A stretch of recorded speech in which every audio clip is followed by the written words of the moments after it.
दोस्तों, आज मैं आप सभी लोगों से डिस्कस करने वाली हूँ मैकेनिक्स के बारे में। हम लोग को हमेशा सब लोग कहते हैं कि जो मैकेनिक्स टॉपिक है वो स्ट्रॉन्ग होना चाहिए, बहुत अच्छे से आना चाहिए, पर हमें पता नहीं है कि ये मैकेनिक्स क्या है, कौन कौन से चैप्टर्स इसमें फॉल करते हैं। तो आज आपका ये सारा confusion related to mechanics clear होने वाला है। सबसे पहले मैं आपको बता दूँ, जो मैकेनिक्स है वो ब्रांच है फिज़िक्स का। It's a branch of physics, मतलब फिज़िक्स को अलग अलग ब्रांचेस में या अलग अलग तरीके से डिवाइड किया गया है और उनमें से फिज़िक्स के कुछ चैप्टर्स फॉल करते हैं मैकेनिक्स में, जो हम लोग क्लास 11th में पढ़ेंगे। चलिए, अब मैं सबसे पहले आपको बता दूं, जो मैकेनिक्स है ना हमारा बहुत स्ट्रॉन्ग होना चाहिए और ये बहुत इम्पॉर्टेंट है। अब इसमें कुछ दो टर्म्स ऐसी है जो हमको इंट्रोड्यूस की जाती है, जो हम लोग बिल्कुल भी नहीं गैस कर पाते कि यार ये टर्म्स क्या है। तो वो पहली टर्म्स है काइनेमैटिक्स। अभी जो काइनेमैटिक्स टर्म है ना, ये बहुत इम्पॉर्टेंट टर्म है, क्योंकि इसमें हमारे बेसिक्स क्लियर होते हैं। जो हम लोग स्टार्टिंग में बेसिक्स पढ़ते हैं ना, वो इसमें थोड़े बहुत क्लियर किए जाते हैं। इसमें हम लोग को वेक्टर इंट्रोड्यूस किया जाता है, जो हर जगह टपक जाता है। मतलब दोस्तों, आप बिलीव नहीं करोगे, अब जो भी चैप्टर पढ़ोगे वहाँ पे कहीं ना कहीं ये वेक्टर टपकेगा ही टपकेगा, और हर क्वेश्चन में वेक्टर का एक रोल होगा। तो ये बहुत इम्पॉर्टेंट है और ये फॉल करता है काइनेमैटिक्स में। दूसरी बात है कैलकुलस। जो कैलकुलस है ना, ये एक बहुत ही इम्पॉर्टेंट चीज़ है जो आपको हर जगह काम आएगी। तो कैलकुलस को हमने दो पार्ट में डिवाइड किया है। पहला है इंटीग्रेशन और दूसरा है डिफरेंशिएशन। और इसको भी आपको जो फिज़िक्स है ना उसमें इंट्रोड्यूस किया गया है काइनेमेटिक्स में। तो जब आप लोग चैप्टर्स पढ़ रहे होंगे या आप जब चैप्टर्स पढ़ोगे, तब आपको ये काइनेमेटिक्स इंट्रोड्यूस कराया जाएगा और इसमें ये दो इम्पॉर्टेंट टर्म्स आपको बहुत ज़्यादा काम आने वाली है, वेक्टर और कैलकुलस। अब इसमें एक और चीज़ आप लोग पढ़ोगे जो है मोशन, जिसके जो चैप्टर जिससे रिलेटेड है मैं कह सकती हूँ, वो है motion in 1D and 2D। या मैं कहूँ आप लोग के जो दो चैप्टर्स है, जो पहला है मोशन इन अ प्लेन और दूसरा है motion in a straight line, वो आते हैं काइनेमेटिक्स में। मैं आपको बाद में एक बार अच्छे से मार्क करा दूंगी, अभी आप सब लोग सिर्फ सुन लीजिए, ठीक है। अब एक और टर्म हम लोग ने सुनी है, वो है थर्मोडायनामिक्स। अब जो थर्मोडायनामिक्स है ना, ये क्या है? तो बेसिकली ये भी एक मैकेनिक्स का पार्ट है, ये एक चैप्टर है और ये मैकेनिक्स में फॉल करता है। और ये जो है ना, ये related to heat and temperature है।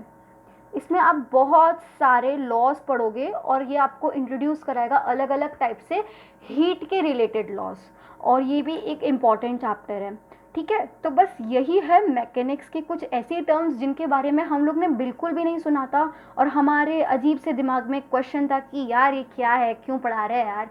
और जब हम लोग कोचिंग में रहते थे, हमें हमेशा सर बोलते थे कि ये मैकेनिक्स बहुत अच्छा होना चाहिए, मैकेनिक्स इंपॉर्टेंट है, मैकेनिक्स स्ट्रॉन्ग होना चाहिए। तो हम लोग को समझ में आ गया कि मैकेनिक्स ये है। उसमें एक काइनेमेटिक्स चीज़ है। काइनेमेटिक्स के हमारे बेसिक्स इतने स्ट्रांग होने चाहिए, इतने स्ट्रांग होने चाहिए कि हम सोच भी नहीं सकते, क्योंकि ये जो काइनेमेटिक्स के बेसिक्स है ना, ये हर जगह टपकेंगे। मतलब मैं आपको बता दे रही हूँ, ये हर जगह टपकने वाले हैं, और आप बिलीव नहीं करेंगे कि ये जहाँ जहाँ टपकेंगे आपको वहाँ करना नहीं आएंगे। इसलिए ये ऑलरेडी आपको इतना स्ट्रॉन्ग रखना है, इतना स्ट्रॉन्ग रखना है, इतना स्ट्रॉन्ग रखना है कि बहुत स्ट्रॉन्ग रखना है। वेक्टर हम लोग को पता चल गया है। वेक्टर को तो आप है ना दिल थाम के पढ़िएगा, दिल खोल के पढ़ लिएगा, कोई भी कंजूसी ना करिएगा, ठीक है। चलिए अब मैं आपको मार्क करवा देती हूँ वो चैप्टर्स जो मैकेनिक्स में फॉल करते हैं। ये गाइस, अब हम लोग मार्क कर लेते हैं कौन कौन से चैप्टर्स मैकेनिक्स में आते हैं। सबसे पहले हम लोग मार्क करते हैं काइनेमेटिक्स। यार दोस्तों, हम लोग अभी अभी काइनेमेटिक्स के बारे में पढ़ के आए हैं, और काइनेमेटिक्स में हम लोग दो चीज़ें पढ़ेंगे डायमेंशंस के बारे में, 1D और 2D, ठीक है। ये फिज़िक्स में आती है और ये एक दो चैप्टर्स है। जो पहला है मोशन इन स्ट्रेट लाइन, दूसरा मोशन इन प्लेन, ठीक है। इसमें हम लोग को काइनेमेटिक इंट्रोड्यूस कराएंगे और उससे रिलेटेड कुछ टर्म्स यूज़ करवाएंगे, जिनके बारे में इंपॉर्टेंट टर्म्स जिनका नाम हमें नहीं पता वो पढ़ लिए है। अब दूसरा है लॉज ऑफ मोशन, ठीक है। यार आप लोग ने न्यूटन का नाम सुना है? अरे वही न्यूटन जिसने एप्पल को गिरता देख के बहुत तमाशे करे और बहुत सारी अजीब अजीब चीज़ें इंट्रोड्यूस करी। तो हाँ गाइस, न्यूटन्स की खोज को हम लॉज ऑफ मोशन में पढ़ने वाले हैं। फिर है work power energy. Work power energy guys, जिसमें हम लोग सिर्फ एनर्जीज के बारे में पढ़ेंगे, पावर के बारे में पढ़ेंगे, वर्क के बारे में पढ़ेंगे। एनर्जी लाइक काइनेटिक एनर्जी और पोटेंशियल एनर्जी। ठीक है, चलिए आगे हम लोग बात करेंगे ग्रेविटेशन की। ठीक है, जो ग्रेविटेशन है ना, उसमें हम लोग सिर्फ नॉर्मल चीज़ें पढ़ने वाले हैं, जो है लॉज ऑफ ग्रेविटेशन। तो गाइस, कोई चीज़ ऊपर से गिरती और हवा में उड़ती क्यों नहीं है? क्योंकि ग्रेविटेशन रहता है, और उसी चीज़ को हम लोग डिस्कस करेंगे। तो हम लोग ग्रेविटेशन चैप्टर में सिर्फ और सिर्फ एक चीज़ डिस्कस करेंगे, वो है लॉज ऑफ ग्रेविटेशन और अजीब अजीब फॉर्मूले। ठीक है, आगे बढ़ते हैं थर्मोडाइनमिक्स में। थर्मोडाइनमिक्स में हम लोग हीट से रिलेटेड चीज़ें पढ़ेंगे। हीट, टेम्परेचर, ओके, हम लोग इनसे रिलेटेड कुछ चीज़ें पढ़ेंगे और वही हमको as in form of laws introduce किया जाएगा। और गाइस याद रखना, जो थर्मोडाइनमिक्स है ना, वो केमिस्ट्री में भी है। ठीक है, दोनों में अलग अलग तरीके से इंट्रोड्यूस किया है। अब दूसरा, उसके बाद है काइनेमेटिक थ्योरी ऑफ गैसेस। तो गाइज इसमें आप लोग को स्पीड और प्रेशर से रिलेटेड कुछ बातें बताई जाएगी। ठीक है, स्पीड और प्रेशर, ये आपको याद रखना है। और इसको मैं ज़्यादा डीप में नहीं बताने वाली हूँ, इसमें आपको बस ये दो चीज़ें मैं एक एग्जांपल के लिए दे रही हूँ कि आप लोग का माइंड थोड़ा बहुत क्लियर रहे। ओके, स्पीड और प्रेशर, दैट्स इट।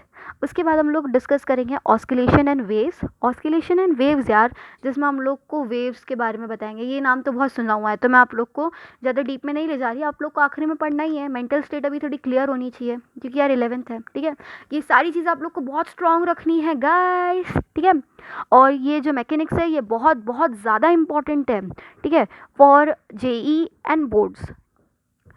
ये जो चैप्टर है, जो मैकेनिक्स में आने वाले चैप्टर्स है, ये बहुत इंपॉर्टेंट है अगर आप लोग जेई की प्रिपरेशन कर रहे हैं और या फिर आपको बोर्ड्स में कुछ उखाड़ना है। ठीक है, बोर्ड्स में भी थोड़ा बहुत इसके कॉन्सेप्ट्स काम आएंगे। और आप लोग की अगर नॉर्मल एग्जाम्स है तो उसमें भी इम्पॉर्टेंट है यार मैकेनिक्स।